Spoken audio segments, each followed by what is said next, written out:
નમસ્કાર મિત્રો, હોટ ગુજરાતી સમાચાર ટીવી યુટ્યુબ ચેનલમાં આપનું હાર્દિક સ્વાગત છે. મિત્રો, દેશ અને દુનિયાભરના તમામ તાજા સમાચાર સૌથી પહેલા જોવા માટે અત્યારે જ સબસ્ક્રાઇબ કરી દેજો. મિત્રો, ત્યાં હાલના સૌથી મોટા દુઃખદ સમાચાર સામે આવી રહ્યા છે. જી હા, આપણે જણાવી દઈએ કે અત્યારમાં ખૂબ જ મોટા સમાચાર સામે આવી રહ્યા છે. તો મિત્રો, વાત કરીએ તો કચ્છની કોયલ ગણાતી ગીતાબેન રબારી પર તૂટી પડે દુઃખનો પહાડ. મિત્રો, ભાઈનું 39 વર્ષની ઉંમરે થયું આકસ્મિક અવસાન.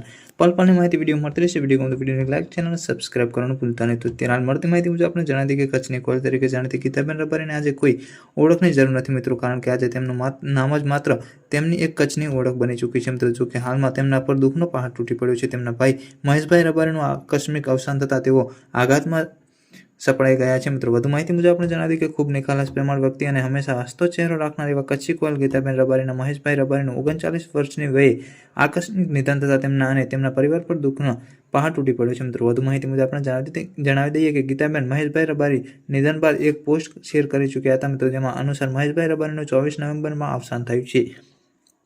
વધુ માહિતી મુજબ આપણે પણ જણાવી કે તેમનું બેસણું 27 નવેમ્બર ટપ્પર ગામમાં બપોરે 2 વાગ્યા અને 5 વાગ્યા સુધી રાખવામાં આવ્યું છે. મિત્રો, ગીતાબેન રબારીની વાત કરીએ તો તે આજે જ્યાં છે ત્યાં મુકામ સુધી પહોંચવા માટે ખૂબ જ મહેનત કરી છે. મિત્રો, જ્યારે કચ્છની કોયલ તરીકે જાણીતી ગીતાબેન રબારી ભલે નાનકડા ગામમાંથી આવતા હોય પણ તે આજે કરોડો રૂપિયાના માલિક છે.